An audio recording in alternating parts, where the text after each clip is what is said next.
Hey guys, welcome to the video. Welcome to the garage. In this video, I just purchased a JD Squared, I think they call it the TN100 tubing notcher. And I'm going to install it on this is a little rack that I made a couple years ago for my JD Squared tubing bender. And it has outlived its, let's call it, unusefulness. You know, it was effective back in the day, but it's so low to the ground, I'm sick and tired of crouching down anytime that I use it. Now, I have extremely limited space in here, so I can't, typically you'll see them mounted on the concrete with a base that's bolted to the floor and all that, and those are totally awesome. But since I only have this one stall that I can work on stuff in, even though this is a 3-car garage, my agreement with my wife is I leave those 2 stalls for our daily driver cars, and I can do what I want in the 3rd bay here, which is fine. I don't have a problem with that. However, that means I don't have the room to be able to bolt down a stand. So what I've done is when I need to use my tubing bender,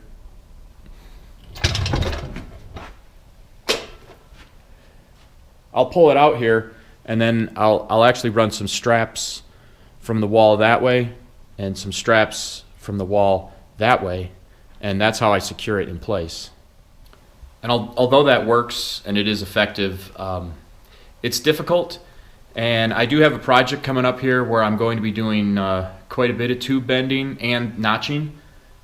That's why I purchased the tubing notcher. When I did the notching on the chassis on the Bug so far, I did it in my drill press, and then I would kind of finish it up with the grinder to give myself angles and whatnot. So what I'm going to do is I'm going to take this all off of this stand that I made, and I'm going to grind some of the welds off and take this apart some, and I'm going to raise it up 12 inches. If I raise it up 12 inches, I can still store it underneath the workbench. It needs to be able to store underneath the workbench.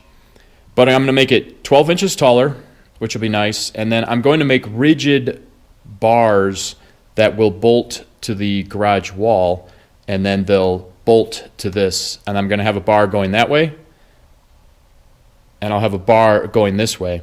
That way, when I actually have it set up here and I'm either bending or using the notcher, because I am going to make a little side piece that the notcher bolts onto the side, so I can use this for the notcher as well.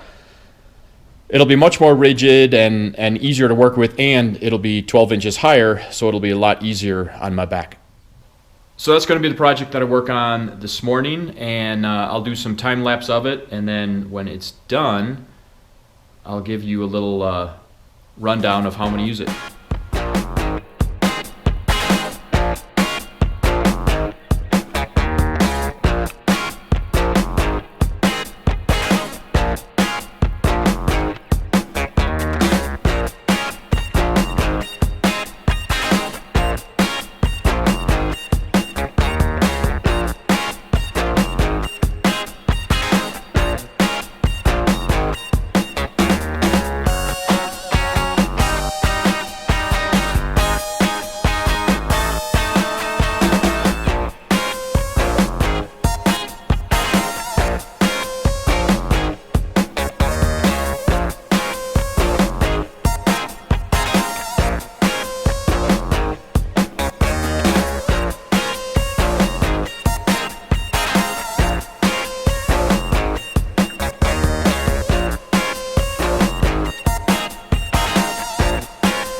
I've been going back and forth down to my bandsaw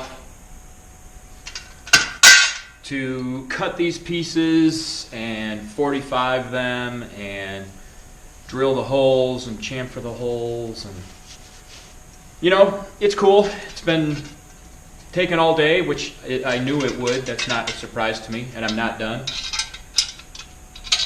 And these bolts are not cooperating, but it's all good, because when I'm done, I will have a rock solid base that can be broken down and stowed away so it won't take up much space, which is really a big deal when you don't have a lot of room to begin with. So I'm going to go in the basement, make a miter cut right here. That should allow this to be tacked on here and bolt on there. And as far as the braces go, I think that'll be it. Then we'll bolt the actual bender back on, and then we'll figure out where we're going to bolt on the tubing notcher.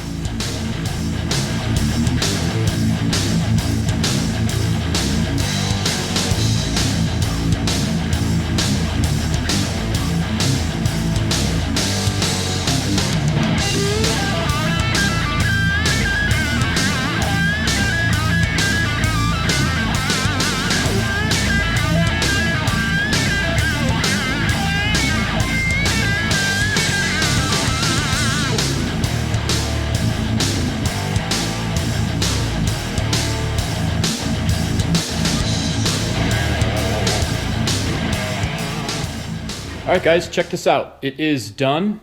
Awesome. I love it. Let me give you a little walk around of it right now. Right now I've got the tubing notcher bolted on here. This tubing notcher doesn't have to go here. There's just one bolt that holds it in here. You can, I'll probably use it here quite a bit. You can also use it freestanding, just clamped into the tube if you're using it on a really big piece. Another thing that I'll probably do with it quite a bit is just clamp it on the workbench as I'm using it. But either way, if I do want to use it, like if I've got the bender rolled out here and I've got it all set up and I do some bending and then it's time to do some notching, I'll probably bolt this on right here and use it right here. So what I've got is, let's do a little far away here. I've got this bar which runs over to that side of the garage, and then I've got this bar which runs over to this side, and then this bar here has a diagonal piece so that it keeps, like this bar keeps it from going this way, this bar keeps it from going this way, and then the little tie-in here keeps it from being able to twist. So the way I'm secured over here is my garage has these threaded rods, which are, they're in the concrete, they're in the foundation, and they use that to hold basically to hold the walls on. And they go all around the perimeter. And what I did, let's see if you can see in here. I 45'd the end of the metal here. I put a 1/2 inch hole in here because those are 1/2 inch bolts. And then if I want to, I don't have to, but if I want to, I can just put a little bolt on there to kind of keep it snug. And that's it. I did that for this one, and I did the same thing for this one over here. Then they come up to the stand, which first of all, I raised the stand 12 inches. So now it's higher up, which should be just easier to work with in general. And then where these pieces come in, I just welded a little 3/16 2-inch flange onto the metal here, drilled it with a 1/2 inch hole so I can put 1/2 inch bolts in here. I did that to all of them. And then this one's got a welded on 45-degree piece, which gives it its strength. So when it is set up, I mean, it's cumbersome because now when it's set up, you have to step over this bar and you have to step over that bar. So obviously you don't want to have it set up constantly because it's a nuisance. it should hold the tubing bender right where I want it. And I'm going to do a test bend, and I'm going to do a test notch right now just to see how it feels. All right, so the bender is already set up for 1.5 inches. And I've got this piece of 1.5 inches right here. However, in order to bend this, I need to take the tubing notcher off.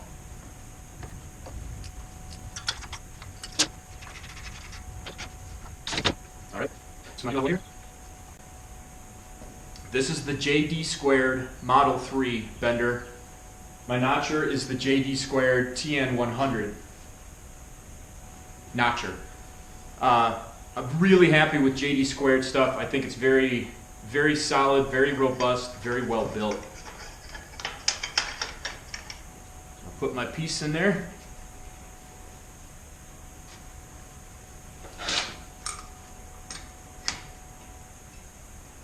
Snug her down a little bit.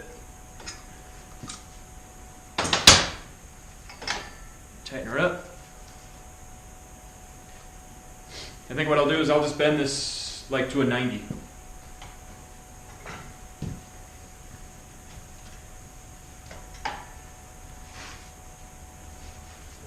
Oh my gosh.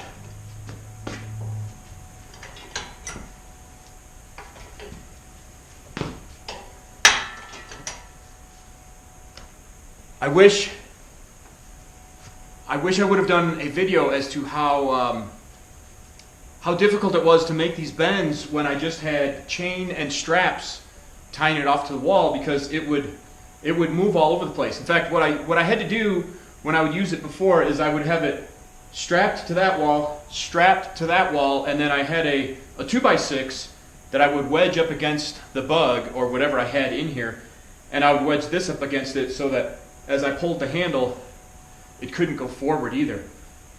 Now that I've got these solid bars, it's so solid, and it's 12 inches higher. Oh my gosh, this is awesome. I'm so glad I did this. I spent an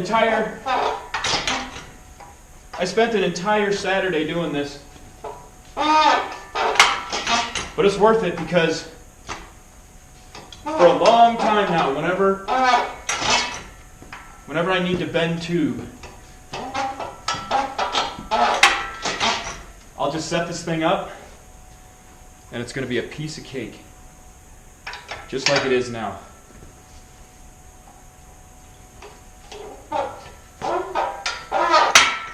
The height is good. Those extra 12 inches are great. I mean, I wish it was even 12 inches higher.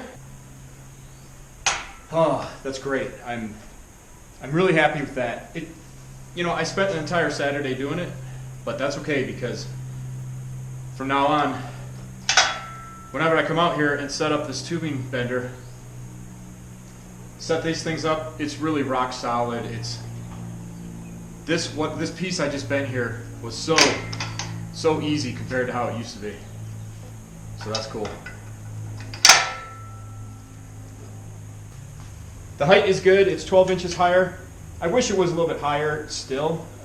Like if it was probably 10 inches higher, maybe even 12, that would be great. I'd barely have to bend over at all.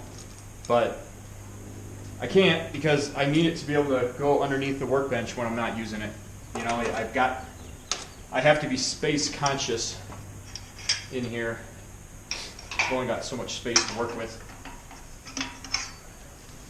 So anyways, there's the 90 I just bent. Now I'm going to bolt on the notcher, and we'll put a little notch in there.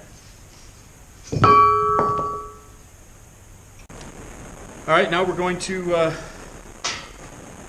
notch this pipe, and this is actually the first time I'm using this, so this should be fun.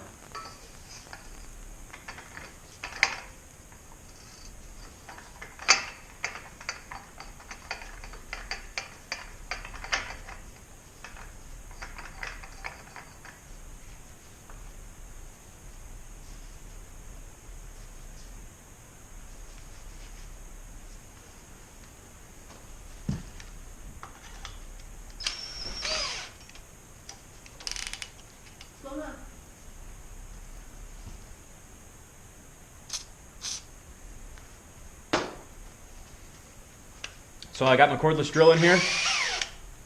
That spray is a lot. Now I've got the tube clamped in here, and I'm just gonna slowly work it in.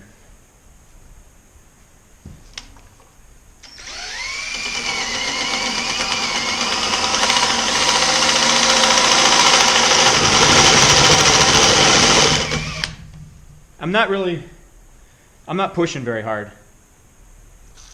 I mean, I'm pushing enough to feed it in there, but I'm not going crazy. It's very solid though.